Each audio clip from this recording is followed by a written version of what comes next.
آج ہم جس پروڈکٹ کا ریویو کریں گے وہ ڈاکٹر ریکویگ اینڈ کمپنی جرمنی کی ایک انتہائی قابل اعتماد اور مشہور پروڈکٹ ہے جس کو R1 انجینسڈ ڈراپس کہتے ہیں۔ یہ R1 ڈراپس کچھ ایسی مختلف ادویات کا مجموعہ ہے جو کہ اینٹی انفلیمیٹری یعنی دافع سوزش ہیں، سوزش کو دور کرنے والی ادویات ہیں۔ یعنی کہ ایک قسم کا آپ یوں سمجھیں کہ یہ ہومیوپیتھک اینٹی انفلیمیٹری میڈیسن ہے۔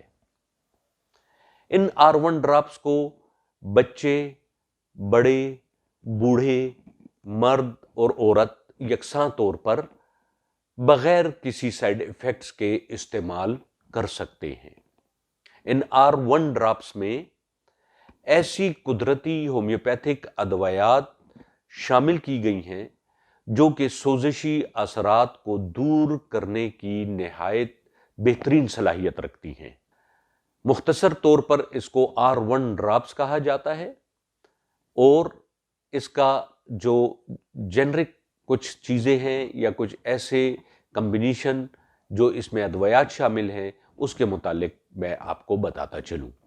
اس میں ایپس میلیفیکا ایک دوائی موجود ہے، اس میں بیریم کلوریٹم موجود ہے، اس میں بیلاڈونا، کیلشیم جوڈیٹم، ہیپرسلف، کالی بائکروم، لیکسس دوائی موجود ہے، اور اس کے علاوہ میرم ویرم، مرکسال اور فائٹولیکا ادویات شامل ہیں۔ سوزش کے خلاف اس کے انتہائی اچھے اور فوری رزلٹ حاصل ہوتے ہیں۔ جسم پر اور خصوصاً آنتوں پر کوئی سائیڈ ایفیکٹ نہیں ہے۔ یہ انفلیمیٹری میڈیسن کھانے کے بعد کوئی ڈائریا وغیرہ نہیں ہوتا، معدے یا آنتوں میں کسی قسم کی کوئی پیچیدگی پیدا نہیں ہوتی ہے۔ اب ہم آتے ہیں، پہلے ایک مختصر جائزہ لیں گے سوزشی امراض کا کہ سوزش ہوتی کیا ہے اور یہ امراض کیا ہیں اور کہاں R1 کو استعمال کیا جا سکتا ہے۔ سوزش اصل میں کہتے ہیں انفلیمیشن کو۔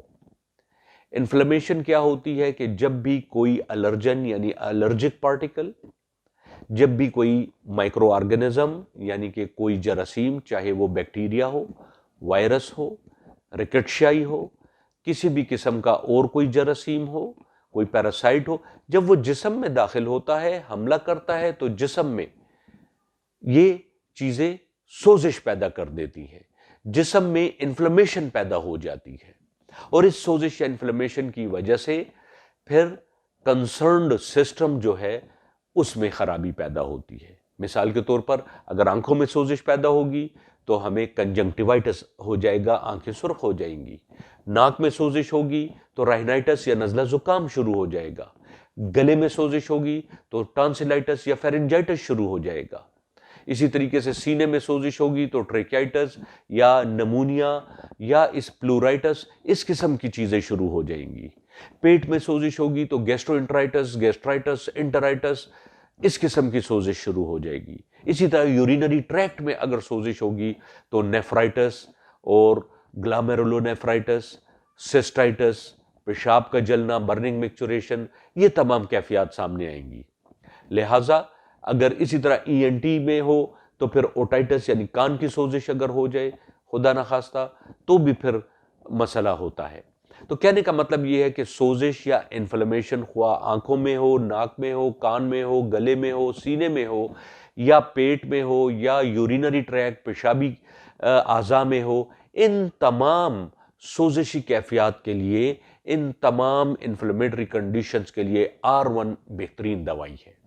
اس کا ایک اور انتہائی اہم یوز میں آج آپ کو بتانے والا ہوں۔ وہ یوز کیا ہے؟ اکثر چھوٹے بچے بہت زیادہ ٹافیاں، گولیاں، مرچ مسالے والی چیزیں، اسپائسی فوڈز اور تیل میں تلی ہوئی چیزیں کھاتے ہیں تو ان کے گلے مستقل طور پر بڑھ جاتے ہیں، جن کو ہم ٹانسلز کہتے ہیں، ہائپرٹروفیڈ ٹانسلائٹس۔ انفیکٹو ٹانسلائٹس کے لیے بھی بہت مفید ہے، لیکن خصوصاً ہائپرٹرافیڈ یعنی کہ بس ہمیشہ ٹانسلز بڑے ہوئے رہتے ہیں، اور ان بڑے ہوئے ٹانسلز کی وجہ سے پھر بچے کی گروتھ نہیں ہو پاتی، بھوک نہیں لگتی، اکثر بیمار رہتا ہے، بخار رہتا ہے، اور ENT اسپیشلسٹ آخر کار یہ مشورہ دیتا ہے کہ آپ اس بچے کے ٹانسلز کا آپریشن کروا لیں۔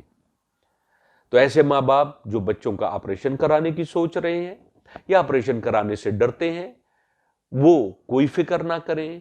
R1 ڈراپس ڈاکٹر ایکویجنٹ کمپنی جرمنی کے موجود ہیں مارکیٹ میں، کسی بھی مستند ہومیوپیتھک اسٹور سے حاصل کیے جا سکتے ہیں، اور یہ بچوں کو مسلسل طور پر پلانے سے انشاءاللہ تعالی ٹانسلز، بڑے ہوئے ٹانسلز اپنی جگہ واپس بیٹھ جاتے ہیں اور کوئی سرجری کی ضرورت نہیں رہتی۔ لہٰذا میں ناظرین کو یہی کہوں گا کہ اگر عام طور پر چھوٹی موٹی کوئی انفلیمیشن ہے، چاہے وہ یورینری ٹریکٹ کی انفلیمیشن ہے، گلے کی انفلیمیشن ہے، ریسپیریٹری ٹریکٹ کی ہے، یا GIT کی ہے، معدے کی ہے، یا پیٹ کی ہے، جیسی بھی انفلیمیشن ہے، یا ایون فیمیل میں پیلوک انفلیمیٹری ڈیزیز یعنی کہ زنانہ امراض کی انفلیمیشن ہے، تو ان تمام انفلیمیشنز کو دور کرنے کے لیے دوسری ادویات کے ساتھ ساتھ R1 ڈراپس بطور مددگار استعمال کیے جا سکتے ہیں، اور اس کے مسلسل استعمال سے سوزش جو ہے وہ دور ہو جاتی ہے، اور اس سوزشی کیفیات انفلیمیشن جب دور ہو جاتی ہے تو مریض میں مرض کی علامات بھی دور ہو جاتی ہیں۔